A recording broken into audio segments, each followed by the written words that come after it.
All right, Doc. Let's hear it, Doc. Yeah. All right. So what happened is You got me lost the first night. no. So I'll run it back a little bit, get like the setup.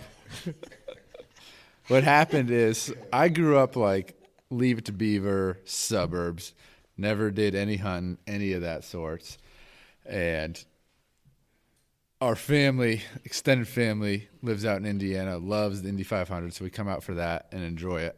And one year I come out and Mark hands me a bow and he says, "Hey, I'm coming out in September. We're hunting elk. Learn to shoot this." And I was like, "All right." Yeah, and I think I'm 25 years old, and I'm like, that sounds like a good time, once in a lifetime thing. Let's give it a try. So I go home, learn to try to shoot it. The first time I was shooting this thing, I couldn't pull it back. Like the bow I wasn't strong enough.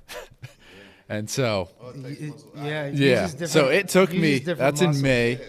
Yeah. Different muscles you don't use. And that's in May.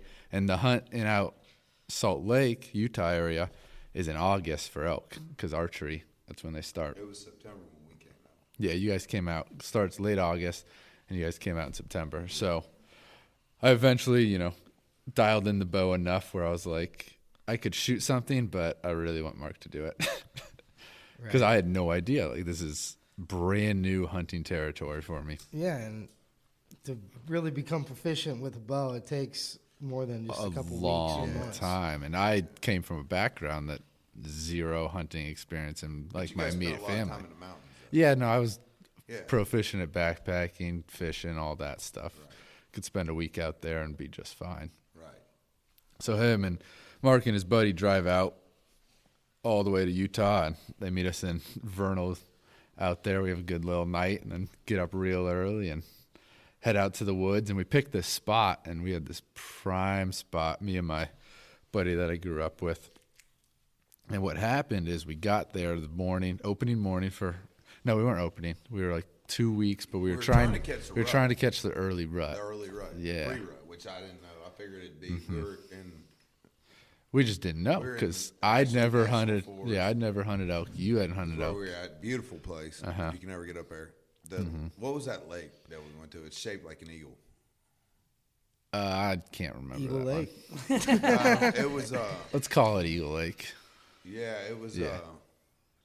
No, it's not called Eagle Lake. It'll come to me. It began with a D. Danner. No, it was Danner. It was beautiful. I mean, that's what tripped me out the most because that's the first time I've ever been out west. Really, is when I actually just went out in the wild in the west and just did it. Well, that was your first. You came out with like a backpack I'd send my fucking child to school in. Yeah, like this thing was no gear, right? I come out here, I'm like, I got my bow, I'm ready to kill something. That's all. That's all you need. And I was like, just come out with hunting stuff. We'll take care of backpacking, me and my buddy. And they did that. And we get up there, and first night we hike in. Well, the spot we wanted to go to, what they were doing. What shape I was first. Oh yeah, we're at 9,000 feet. But first night we go to our spot, and what they did is the canal we were going to get our water source from, they poisoned it because they wanted to get rid of an invasive species of fish. So the spot we had couldn't do because they were killing elk. We didn't have anything. Did they keep you out of there? Like there was signs posted and everything? Yeah. Well, you could go there, but we didn't have any water to drink if we went because we're hiking back 4 miles. Yeah, because like when I backpack, I don't go a mile or two. I go deep, and I was like, "Hey, cousin, I'm gonna show you something. You're gonna show me hunting. I'm gonna show you backpacking." Yeah. So we had to on the spot pulled out the map, put it on the truck bed. And just looked at it. This is before we had any hunting apps. Yeah. And we just found one and we're like, all right. And did you? Yeah, I was using HuntWise. Okay. I don't even think I had an iPhone back then. No. Probably not. So we found this spot and none of us knew what the hell we were doing. But we get in there, we set up camp, we're having a good time because I hadn't seen my cousin in, I don't know, 2-3 years. It's been a bit. You got to tell him the first night. That's what I'm saying. I'm getting there. Oh, it's so funny. So we're sitting around the fire, get that going. We're just by this beautiful little stream flowing at the bottom of a meadow, trees, and then a hill coming down. And we're sitting down there cooking, an MRE. and I have my back to. I'm looking downhill. It's still daylight. It's probably like you probably got like an hour left of shooting hours in the day, so it's like things are starting to get dark, but not too dark. And me and my buddy, the ones that know what we're doing out there, are looking downhill, and then Mark and his buddy are looking uphill.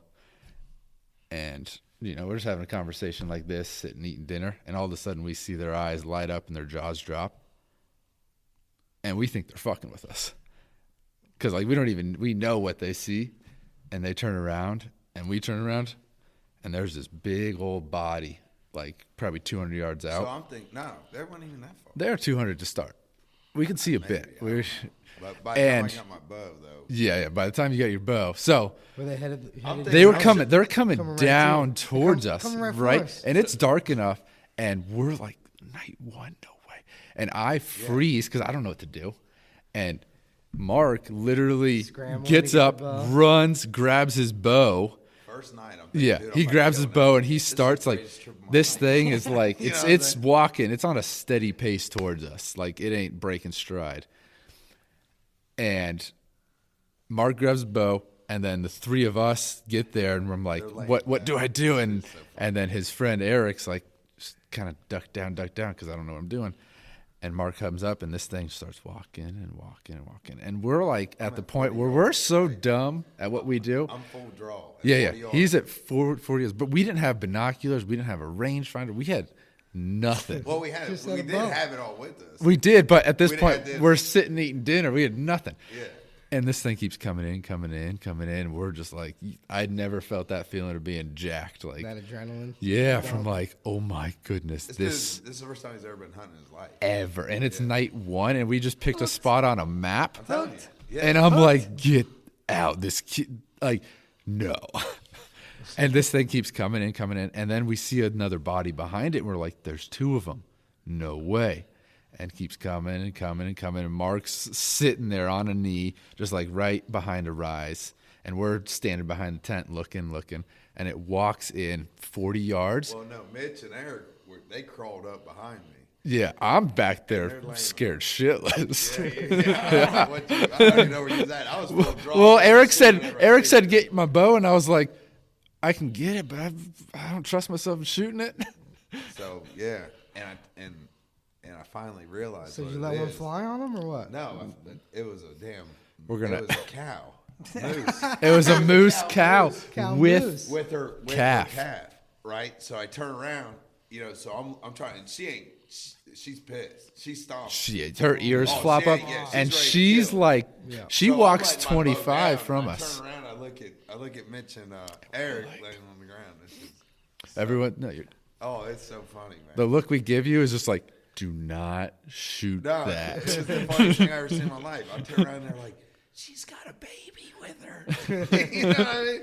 Like, it was the funniest thing I've ever seen in my life. Man. But like I couldn't see it, And I'm like, all right. So then I just draw down and I back up, Mm-hmm. But yeah, that thing was 25 yards out with a calf. Like, she was stomping at us. Yeah, moose are dangerous. Yeah, because we were get killed by moose. Yeah, she wasn't giving no ground. We were right on its watering hole. So did you guys wind up seeing any of them? No, we saw two more bull moose. Me and Kevin actually one morning. It's crazy because that's probably a rare find. And we got a spot out in Utah for our.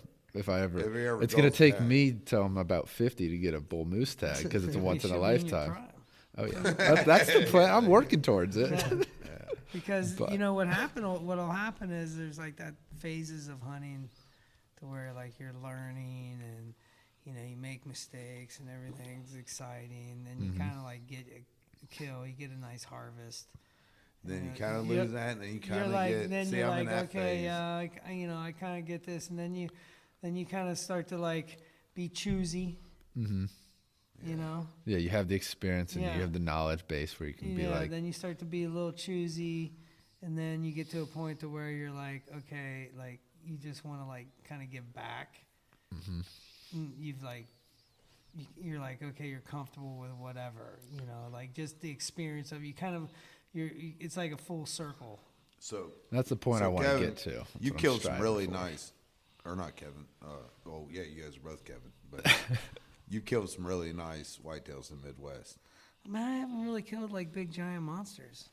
It's See, not really my. It's not. I mean, but I thought I've killed some decent deer. Yeah, you killed some decent deer. But I'm not going to say I've known guys that have killed way bigger deer than me. Like I know guys that do the suburban hunting. Oh yeah. I used to call them the suburban hunters, dude. Like there's some big deer that you can get close to because they're only limited in certain areas they're going to go in the woods, so they know, like they're limited to 100 acres or whatever, and they're going to get a shot at them eventually, City deer. Urban deer. Urban deer. But there's some big deer in some of those areas, and Yeah, if you can get those tags, but no, I haven't really. I just love hunting. I just love it. For you to come I love here. to eat it. I love, the whole I love process, the experience. the I work. love the, this is like, think about thousands of years ago, there was men that went out with stick and string, or stick and rock, flint, with just a point on it, Yeah. and trying to get something down. It wasn't even string. And it was like they had to do it as a unit, Well, like you say, 10,000 years ago. Let's be honest, like 150, 200 years ago, and the way we've just adapted so quickly. We don't need to do that, but it still like runs in each person to hunt. Yeah. It's sad It's a thing that like that people just think going to the turn grocery too quick. store. Yeah, They don't know where meat comes from. right. It's sad. It really is. And then You this think whole it comes from the whole grocer. thing about pushing Right. against meat, and you think about it like, oh, okay, well, we're all going to eat soybean and tofu. Do you know how many plants and animals that they have to kill to raise soybeans? Like you ever see Insects and you ever see a field after it's cut, a soy field after it's cut? There's vultures flying all over that, just picking up. Mice, baby rabbits. Snakes, It's just part of life. There's so many like you aspects can't, like, of so, it. We but, didn't get canines. but for no here's the reason. thing about this: we took like 4 deer off of here. Nobody's had to really plan anything more for them. Had to give them any extra water. No. They didn't take anything extra out of the environment to make. No. And think about the protein that comes off of that. I mean, we got those 3 does. I don't know how much meat that'll be, but Yeah, look a at lot. factory farming. I mean, it's You know. disgusting. you know, Really, I mean, I ain't hating on farmers. Trust me, I'm all for you guys making your money. yeah. But at the end of the day, But they got to mean, feed the world. Yeah, they got to feed the world. So Exactly, there's- because the world's scared to get out there. Which I mean, I don't know. That's a Well, think about this. That's Like, animal when I was Mm-hmm. a kid, you didn't get strawberries all year round. Got them in summertime. yeah. Went Right. And you went and picked them. I think Yeah, I've it's heard like you say that's the this. thing. They That's grew a it. strawberry patch. You'd go down and pick them. Mom would be like, "Let's go down and pick strawberries." Yeah, I think I've heard you say this on a podcast we shot. Yeah. And Where so- you were and talking some about- some people they don't really even want to know where their food comes from. Yeah, I know. Like some people eat meat, but they don't like to eat it off the bone, Right. like a chicken leg or a rib. How or could you something, not you like know? That's not my like It's favorite. eat always meat weird off to- the bone? Yeah, you already know. Because Yeah. it reminds them too I much mean, of that's what like- it is, you know. That's just as like Instead of just a burger or something. it brings out that primal instincts and all that stuff that's Definitely. in us. I think that bow hunting does that too. It does. It's It kind of brings out just sitting out there. Like I sat, even though I had a rifle in my hand, but just being out there Right. for me, like it was windy, Cold. A lot of it cold, depends on my- but I was my in that work little schedule. shack and I was just listening to the wind. I was just by myself, and it was kind of, watch the leaves fall, the You sky know, just change. like The wheelie, Yeah. they call it the wheelie shack. I put him in a Wheelie wheelie shack. shack. Wheelie the really shack.